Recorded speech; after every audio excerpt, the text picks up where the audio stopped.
Bonjour Sébastien, vous êtes créateur et gérant de l'association 24 heures for Anna. Merci de bien vouloir répondre à nos questions.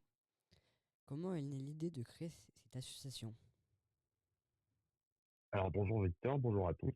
Eh bien écoute, il y a 6 ans, j'ai une petite nièce qui est tombée malade, une maladie de la moelle osseuse qui s'appelle l'aplésie médulaire idiopathique.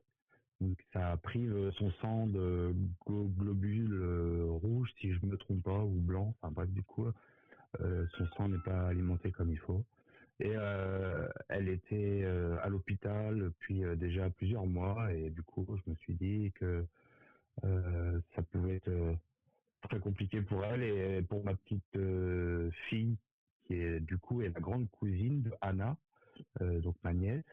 Eh bien, ça me faisait plaisir qu'on puisse faire quelque chose ensemble. Donc, j'ai participé à une course de 24 heures de sim racing tout seul, avec ma fille qui m'a épaulé pendant ces 24 heures. Et puis j'ai demandé à des gens de financer chaque tour que je réalisais de quelques centimes pour que à la fin, ça me pousse à faire un maximum de tours pendant 24 heures. Et donc, toute la communauté du sim racing s'est regroupée autour de moi pour créer ce que sont aujourd'hui les 24 heures for Anna, donc un grand événement qui regroupe plus de 1500 pilotes et qui réunit beaucoup d'argent pour Anna et enfin ses cancers. Pouvez-vous nous donner un aperçu de votre association et de ses missions? Et de C, j'ai pas compris la fin. Pouvez-vous nous donner un aperçu de votre association et de ses missions? Ah, ben c'est une notion, d'accord. Ok. Eh bien, la notion principale, c'est la bienveillance. C'est ce qu'on essaye de faire. On essaye d'aider des enfants, leur donner la possibilité d'avoir des financements pour la recherche, principalement ce pourquoi agit Enfance et Cancer. Et donc, le mot principal, je dirais, c'est la bienveillance, ouais, parce que sur les courses qu'on organise, beaucoup se lancent le défi de rouler seul, d'autres se lancent le défi de, de comment emmener leur communauté à donner pour atteindre des donation goals, qui peuvent être très sympas. Il y a beaucoup de choses qui se passent autour des courses qui sont un peu différentes parce que on roule pas vraiment pour la gagner, mais vraiment pour y participer, pour se montrer, faire du beau spectacle. Et voilà, en gros, la notion. Quels sont vos objectifs pour 2024 et 2025? Alors, bah, écoute, on est en plein milieu de, effectivement, la 6e édition et on a fait déjà beaucoup de très beaux scores au niveau des dons. Nous sommes déjà à plus de 16 000 euros, alors que l'année dernière, au même moment, nous étions à un peu plus de 8 000 euros. Donc, on fait 2 fois mieux que l'année dernière. Donc, au final, l'année dernière, nous avons réuni 24 500 euros. Donc, effectivement, chaque année, on essaye de faire mieux que l'année dernière. Donc, grâce à toutes les personnes qui viennent nous rejoindre pour grandir encore, faire que ces courses soient incroyables en popularité, en visibilité et aussi, effectivement, j'aurais pu en parler un petit peu avant.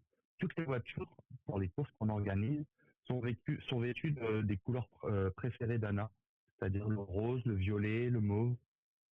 Et du coup, ça rend aussi l'aspect visuel des courses assez original. Pour moi qui ai participé aux 24 heures for Anna, pouvez-vous présenter à mon collège les 24 heures for Anna? Eh ben, on en a un petit peu parlé toutes les courses, enfin toutes les questions d'avant. Effectivement, les 23 Forana, c'est vraiment aujourd'hui, c'est une action collective où on essaie de regrouper toute la communauté pour qu'ensemble on puisse arriver à faire des choses assez incroyables. Les sommes qu'on arrive à réunir dans le sim racing, c'est donc une partie du jeu vidéo où on est quand même très peu nombreux à y participer par rapport à d'autres jeux qui se jouent à la manette et tout. Et malgré tout, on réunit des sommes très importantes. Et c'est un message qu'ensemble, on peut faire énormément de choses. Donc, du coup, on offre aussi la possibilité à ceux qui ont l'habitude d'organiser des événements, des courses euh, sur tel ou tel jeu, bah, de faire un événement 24 heures for Anna. On appelle ça les événements support. Donc on encourage tous les gens qui œuvrent toute l'année à créer des choses pour les joueurs que nous sommes, à le faire pour les 23 Forana, pour ces courses support, et ça permet de réunir encore un petit peu plus d'argent. Qui est Anna? Eh ben, on en a parlé un petit peu avant, effectivement, c'est ma nièce, c'est la petite cousine de ma fille, donc voilà, c'est une famille. Je suis donc séparé de la mère de ma fille, donc c'est mon ex belle famille. Donc c'est une famille que je ne vois pas aussi souvent que la famille de mon côté, bien entendu. Mais donc c'est la petite cousine de ma fille, donc elle a une place très importante dans la vie de ma fille. Donc on essaie d'être proche d'elle et puis de pouvoir apporter le mieux qu'on peut. En tout cas, aujourd'hui, ce que c'est devenu les 24 heures pour Anna, c'est beaucoup plus grand que ce que je pouvais imaginer au départ. Donc, c'est c'est un beau résultat pour l'ensemble de toute la communauté, des gens qui aiment bien faire des courses virtuelles. Quels sont vos meilleurs moments passés sur les 24 heures Forana? Ah bah, je pense que c'est sûrement l'arrivée de la première course, en fait, parce que c'est quelque chose d'assez inédit. Personne ne s'amuse à faire 24 heures tout seul, alors que les adversaires sont dans des équipages de 3, 4, 5 ou 6 pilotes. Donc ils ont le temps de se reposer. Et du coup, on éprouve une satisfaction quand on passe la ligne d'arrivée avec une voiture pas abîmée. On a réussi à la sauvegarder, à faire un maximum de tours. En tout cas, on s'est dépassé. Et le fait de se dépasser soi-même et d'arriver à un résultat, le résultat, bah, c'était la somme de toutes les promesses de dons qu'on m'avait faites, qui se multipliaient au nombre de tours que j'avais fait. C'était c'était présent, c'était 674 tours, j'avais réussi à faire à Daytona. Et donc il y a une image où avec ma fille, on fait un cœur avec nos doigts et elle a une ardoise sur laquelle elle a écrit le nombre de tours. Et ouais, c'est sûrement mon plus beau souvenir, mais chaque année, il y a des choses très très émouvantes pour moi qui se passent, donc je me régale. Comment peut-on aider l'association et Anna? Alors, eh bien, il suffit principalement de se rendre sur la page Facebook qui s'appelle 24 le chiffre, hour, donc heure en anglais, fort, Anna. Et normalement, on doit le retrouver assez facilement. Il faut la suivre et comme ça, vous avez toutes les informations sur les courses à venir, sur l'évolution de la cagnotte. Et aussi, vous allez pouvoir accéder à un lien qui vous guidera vers le site. Et sur le site, vous avez tout ce qui concerne les 24 heures Forana, y compris chaque don est inscrit sur le site avec le petit message que enfin, vous pouvez accompagner chacun de vos dons avec un petit message écrit et une signature.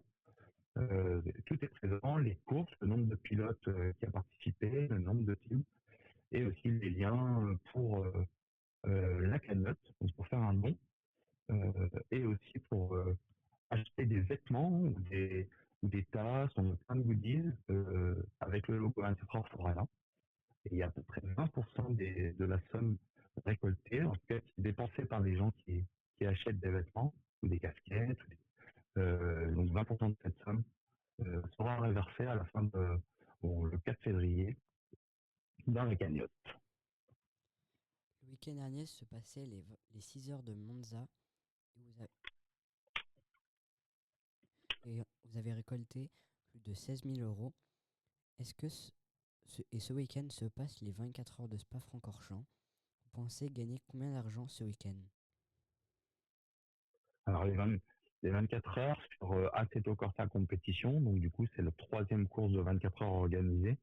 C'est un très très très grand succès pour clôturer à chaque fois l'événement qui se termine la semaine qui suit, donc dans 15 dans 10 jours à peu près. Donc la cagnotte reste ouverte, mais pendant cette course de 24 heures, il y a des gens très très influents sur leur chaîne Twitch ou YouTube, comme Jardier, qui est mondialement connu, qui a plus de 70 000 abonnés. Et en France, on a par exemple un influenceur qui s'appelle Naga, qui lui a énormément d'abonnés aussi, plus de 50 000 je crois. En tout cas, ces gens-là œuvrent énormément parce que derrière eux, bah, il y a des milliers de personnes qui les regardent et qui vont participer à la cagnotte. Des fois, ils se lancent des défis comme l'armée des 1. Ça veut dire que s'il y a 100 personnes qui en même temps font un don de 1 euro, bah, ça fait comme un gros don de 100 euros. Il y a plein de choses comme ça qui se passent. Si vous avez l'habitude de regarder le The Event, c'est un événement caritatif organisé par Zerator. Ce sont des gamers qui se regroupent et qui chaque année regroupent énormément d'argent en jouant aux jeux vidéo et on utilise exactement les mêmes outils que eux, en tout cas pour faire vivre toutes les chaînes qui diffusent les courses. Vous avez fait des endurances seules. Avez-vous déjà gagné une de vos courses? Alors quand je prends le départ d'une course seule, bah déjà c'est des courses de 24 heures, donc on n'imagine pas du tout gagner. Donc moi j'ai pas puissance, on va dire l'énergie pour arriver à conduire pendant 24 heures. J'ai sûrement une conduite un petit peu trop clippée. Et puis j'ai 47 ans aussi.